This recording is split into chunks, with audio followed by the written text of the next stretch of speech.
What's up, everyone? Welcome back to the channel, and welcome to my review of WWE King of the Ring 2001.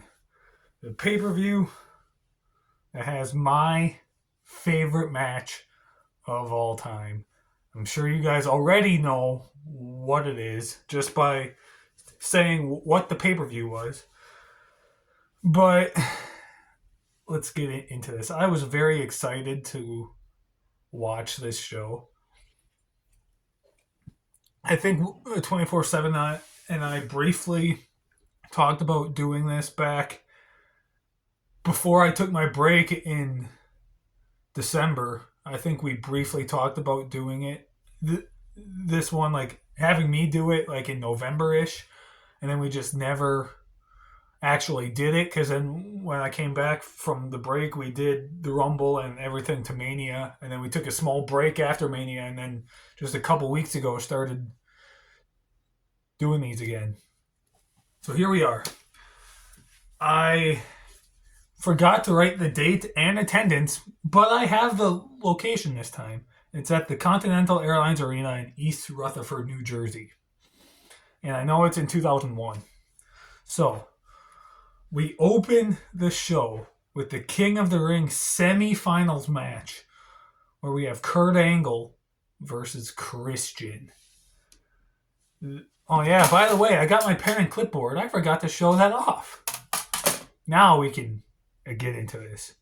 Semi-finals match, Kurt Angle versus Christian. This match, it was okay.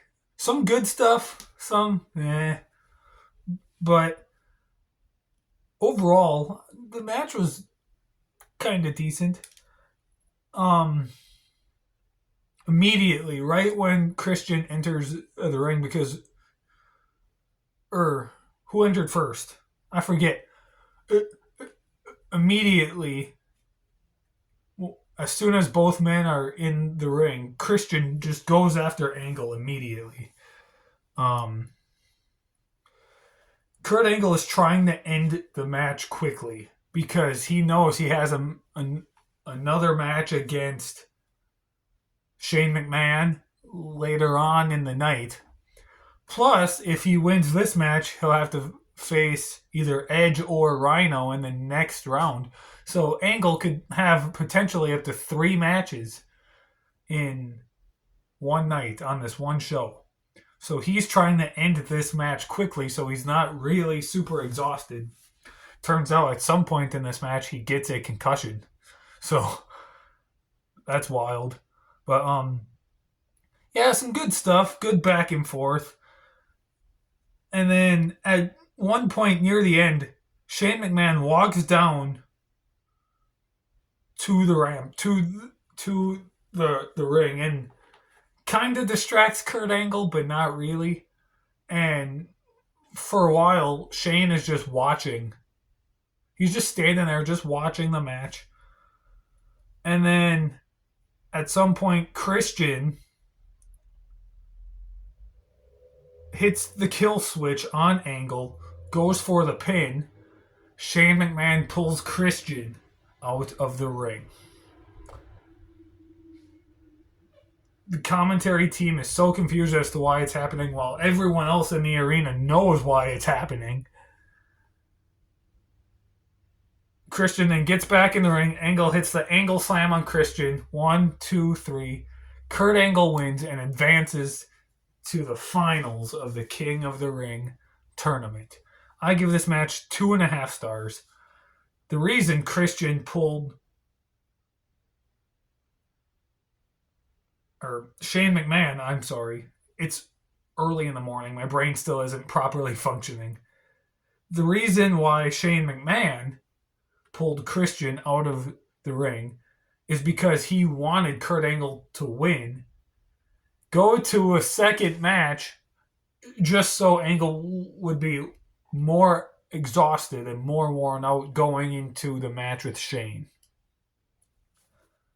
So yeah, Kurt Angle won this match. He advances to the finals of the tournament. I'm giving it 2.5 stars. It was okay. Some cool stuff, some okay stuff.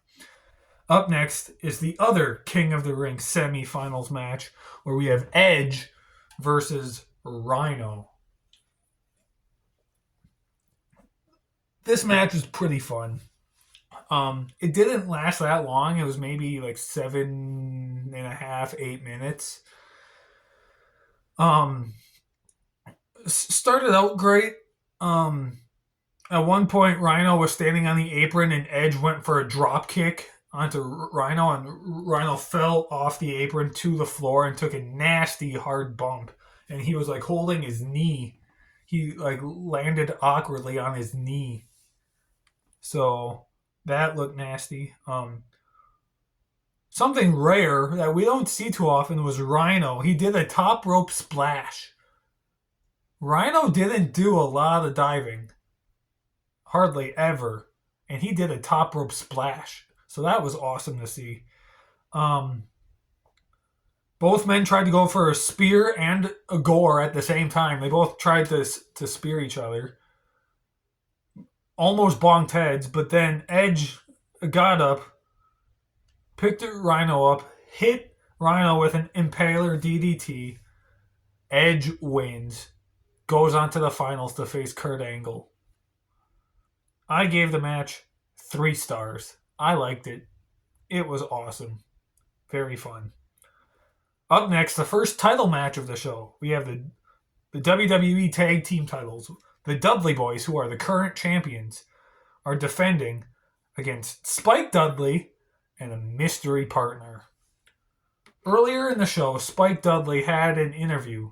Spike and Molly Holly had an interview with Lillian Garcia talking about this match, how Spike being part of the Dudley Boy family and everything, cousins with them, and says that he has a mystery partner for the match, and people basically will find out who it is when the match starts. So the Dudley Boys come, they enter the ring first, they're the champions, and then after that, Spike Dudley comes out, and he comes out with his partner, Kane. So Kane was Spike's mystery partner. This match was fine. It wasn't a lot to it. It was the worst match up to this point. In fact, I think no, it's okay. It's not the worst match on the card, but it's not great. There was a miscue with a pinfall breakup where someone was pinning someone, and I guess Devon was supposed to come in and break up the pin, but he was late, and the ref got the 3 count anyway. But because the match wasn't supposed to end there, they continued the match anyway. It was weird, but yeah, the Dudley Boys ended up winning. I take this back. This is the worst match on the card. I gave it 2 stars.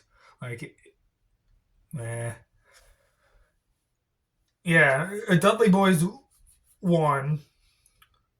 And then after the match, Devon grabs a table, but Kane choke slams, I want to say it was Bubba, through a table, and then does the pyro. So the match ends on a high note. They close it on a high note. Oh yeah. So yeah, that was that 2 stars. Throughout the show, they also had segments with DDP and The Undertaker that were just boring and stupid and not that great. But yeah. So I'm not even going to go into detail about those because they just weren't that good. I'm a big Undertaker fan, always was. One of my all-time favorites. DDP's good too, but just this whole story, DDP stalker storyline where he was stalking Undertaker's wife and everything, just the segments on this show for that just were not that good. Up next, the King of the Ring finals.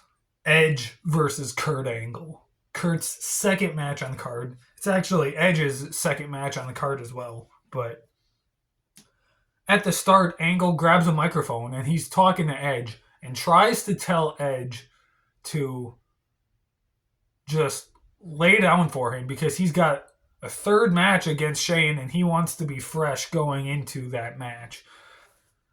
So he asks Edge to lay down for him to make this win easy for Angle. Edge refuses and just goes after Angle. Some good stuff. Christian shows up. He almost costs Edge the victory at one point. There's also a ref bump at one point by mistake. And then during that time where the referee is down, Shane McMahon shows up. He spears Kurt Angle and then leaves. Edge then comes over, pins Kurt Angle. 1, 2, 3. Edge wins, becomes king of the ring. I enjoyed the match. However, the crowd, I don't know why, the crowd was just kind of dead for this match. Throughout the rest of the show, the crowd was there. They were hot. But for some reason, just this match, the crowd was kind of dead. I mean, they kind of popped for a move or two here and there for certain things. But overall, this was the deadest time that the crowd was on this whole card. So that kind of, if the crowd was better, this match would have been better. I still gave it 3 stars. I still enjoyed it. Edge became the king of the ring. So still a fun match. It's just the crowd could have been better. Up next, we have the light heavyweight championship match. How many times has that been defended on a pay-per-view? Probably not very many. The light heavyweight champion, Jeff Hardy, defends against X-Pac. This match was short. It was fine. This was the other match where I considered the worst match on the show because I gave both the same star rating, but I thought about it. This one is slightly better. Jeff hits a leapfrog, or not a leapfrog, just a regular old leap off the barricade onto X-Pac. And then at one point, Jeff was in the corner, and X-Pac was going to go for a leapfrog or something, and there was a botch. So it ended up not working out. But, yeah, just a very short match. Jeff then hits the Swanton and wins. Beats X-Pac, retains the title. 2 stars. Like it's fine. I do think it was slightly better than the tag team title match, but not great. Not much better. So, yeah, 2 stars. And then the match that I was the most excited for. The best match on the card by a long shot. A match that still gets talked about and praised to this day. A street fight between Kurt Angle and Shane McMahon. This match is so meaningful to me. It's my personal favorite match of all time. It's the match that made me fall in love with pro wrestling. It's the earliest memory I have watching pro wrestling. So I will tell that story here briefly. I've told the story before on a video, but I will tell it again briefly. I was about 3 or 4 years old, 2001. My aunt and uncle were babysitting for me, and my sister, my mom and dad were gone somewhere. My uncle, who is a massive wrestling fan, to this day, I blame him for my fandom. At the time, there was no WWE Network, there was no Peacock. So you actually had to call your cable provider and buy the pay-per-views. The job that he had at the time, that my uncle had, involved him working Sunday evenings. So he wasn't able to watch the pay-per-views live. He would buy them and record them on a VHS tape. So at one point he had a bookshelf just filled with like 25 or 30 different pay-per-views on a VHS tape. And one of them was King of the Ring 2001. So a couple of months after this show happened, I'm at my aunt and uncle's house. They're babysitting me. Now, I had watched wrestling before this. I just don't remember it. This is like my first memory of actually watching wrestling.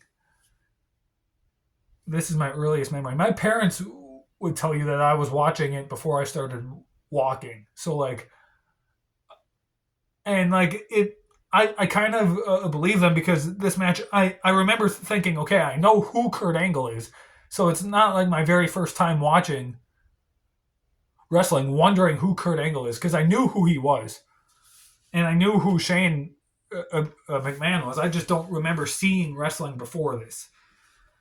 And I just remember sitting there on the couch next to my uncle while he was watching this, and I swear to you, I don't think I blinked once the whole match. I was just so mesmerized. I had not seen wrestling this crazy. I don't think at all up to that point. And just, I was so mesmerized. And to this day, I'm still so mesmerized watching it. Like, I try to watch this match at least once a year because it's just my favorite match of all time. And every single time I just find so much joy and entertainment watching it. It's such an awesome match. I love it. And it's weird because some people fail to realize, like, when you're just talking about just this match, you're not talking about the pay-per-view. When you talk about just this match, some people fail to realize that this was Kurt Angle's third match on the show. So, just that fact alone, and he had two other fairly decent matches before this, and then went in and had this 25-minute street fight. Brutal street fight. Props to him. Like, there's a reason that 24/7 thinks Kurt Angle's the greatest of all time. This has something to do with it. Just his performance in this match after doing two other matches before this. So good. So good. Um yeah, Kurt Angle, Shane McMahon. So it started because Shane McMahon had bought WCW.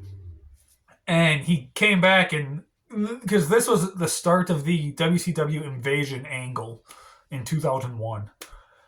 And so Shane was there, and since he had bought WCW, there was this whole thing and everything, and eventually this match became a thing. And so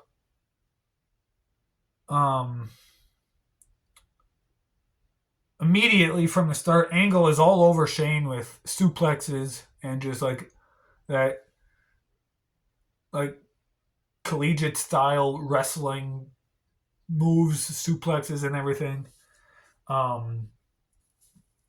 There were trash cans, there were kendo sticks. At one point, Shane McMahon goes for a shooting star press and he lands on the trash can. There's a clothesline over the barricade into the crowd. Shane at one point jumps off the barricade onto Angle and connects, but it was kind of a weird move. because like I don't know what he was supposed to go for. If he was supposed to go for a crossbody or if he was supposed to miss and Angle was in the wrong spot. I don't know, but it looked weird. Um, they start fighting up the ramp, and this is where the match takes a turn, but an awesome, entertaining turn. Um, Shane McMahon hits Angle with a suplex on the ramp. And on that move, on that suplex, Kurt Angle breaks his tailbone. And when you've seen this match before and you know that he breaks his tailbone, knowing what's coming up, you're surprised that Kurt Angle survives this match. You're surprised that Shane McMahon survives too after what's about to happen to him. Um, and then they go up to the stage. There's these glass panels that say King of the Ring on them, or it's the KOTR, I think. Kurt Angle grabs Shane McMahon, goes for an overhead suplex, tries to suplex Shane through the glass panel. The glass does not break. Shane lands dunk head first on the ground. Kurt Angle picks him up, goes for it again. This time he goes through. Both men now are on the other side of the glass. They're going to try and do it again from inside out. 2 suplexes. Does not break.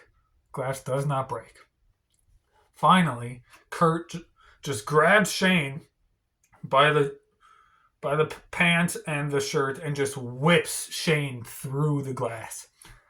That time it breaks. It didn't break because they ordered a different glass than they were supposed to have. It was supposed to be this sugar glass, I guess, that's used in like action movies to break, but they had to use like a regular like plexiglass because that sugar glass would have broken and would not have survived from the pyro bursts. It would have shattered just on the burst of pyro. So they had to get a different type of glass to use. And nobody told Kurt Angle or Shane that it was a different type of glass. That's why they went on with the move. Vince, fun fact, almost came out and called the match off. Because, I mean, that's his son. And no matter who you are, if you see your son or any of your kids in this predicament, you would feel hurt. I'm not a father. Hopefully I will be one day, but I'm not. But I know that if I saw my son, my child, in a predicament like that, I would be very emotional, and I would consider calling the match too. Fortunately, Vince did not call the match off, and the match was able to continue. Kurt put Shane on an equipment cart, rolled him back down to the ring. We get back in the ring. Then they have a wooden board that they find from somewhere. Kurt takes it, throws it at Shane while Shane is on the top rope. Shane falls. Kurt then lays the wooden board flat on top of the top rope. Both men are up on it. Angle hits Shane with an angle slam off of the wooden board, off the top rope to the ring mat. Pins Shane McMahon. 1, 2, 3. Kurt Angle picks up the victory. He's concussed. He's busted open. He broke his tailbone. He's exhausted because it's his 3rd match on the show. And people still chanted, "You suck," after this. What a match. I mean, it's 5 stars. It's gotta be 5 stars. If you don't give it 5 stars, watch it again and then give it 5 stars. What a match, dude. Like, I love this match so much. Again, I try to watch it about once a year, sometimes more. That's how much I love this match. It means a lot to me, very special to me. I would not be a wrestling fan probably if it was not for this match. So awesome. I love this match greatly. Greatly. I love it. But now, let's move on to the main event of the show. A triple threat match for the WWE title. Stone Cold Steve Austin is the WWE champion, and he's defending against Chris Jericho and Chris Benoit. So, this was originally supposed to be 2 one-on-one matches. It was supposed to be Stone Cold Steve Austin versus Chris Jericho, and then Triple H versus Chris Benoit. But shortly before this is when Triple H got injured and tore his quad. He was unable to do this match, so Benoit needed something to do at the pay-per-view. So they threw him in this match, making it a triple threat. And ironically, in the build-up to this match is when Chris Benoit injures his neck. And this would be his last match for like a year, because after this he goes and has neck surgery. But yeah, and then the storyline here is that if either Chris Jericho or Chris Benoit win, they are going to take the title to WCW. Well, that doesn't happen, but still. So Jericho and Benoit enter first. As Stone Cold is making his entrance, he gets jumped by Jericho and Benoit. Or no, it does. I forget. It's been a few days since I've watched this, but maybe Stone Cold entered first. I forget. Either way, he gets jumped by Jericho and Benoit during his entrance, and they're just beating him up and beating him up and beating him up. And then, yeah, they're doing some stuff. Jericho and Benoit do a little bit of stuff. Austin and Jericho, Austin and Benoit. And then at one point, Stone Cold goes for a stunner on Benoit. Benoit reverses it, shoves Stone Cold. There's a ref bump. Stone Cold turns around. Benoit hits a stunner of his own on Stone Cold. So that happened. And then at some point in the match, there's a Walls of Jericho and a crossface. So Chris Jericho puts Stone Cold into the Walls of Jericho. Chris Benoit then comes in, puts Stone Cold in the crossface. So he's in 2 submission holds at once. Stone Cold's tapping, but because the referee doesn't know who to give the victory to, because both men have him in a submission, the match just doesn't end and it continues. And then they're sitting there fighting, doing some more stuff. Booker T, who at the time was the WCW champion, he makes his debut here in WWE on this show. And he puts Stone Cold through the commentary table. And then just leaves. And so then we get a little bit of stuff between Benoit and Jericho, a small mini match between them two. Pretty good. Stone Cold, I don't know if it was before Booker or after Booker, I forget, but he hit a couple of superplexes on Jericho.